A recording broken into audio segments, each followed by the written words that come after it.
One of them I think is quite spicy, quite interesting, so I want to get through to this one first. Is the UK a value trap? Great question, been very relevant for many years. Considering its inflation issues, structural profile, image to foreign investors, and political instability, even despite the PEs available on the FTSE. So who wants to... I'll have a first stab at that as a non-equity expert, and then we'll pass it on to Julian to give the proper answer.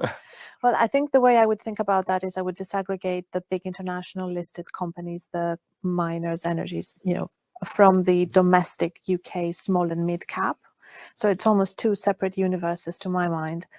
And I think we are a bit more positive on the former. So we quite like miners. We think they're well positioned, strong dividends with sustainable profiles and all the rest of that story there, versus the UK domestic stories, which we think are likely to still be challenged in the near to medium term.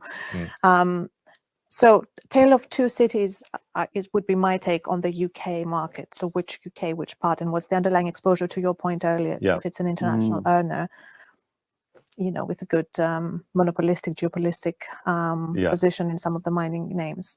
So even despite the fact that those valuations are pretty knocked down on things like small and mid caps, you would still not at the moment, because we have that cyclical concern. We have on the macro level, we're a bit nervous that we haven't seen the full impact of monetary policy in the UK.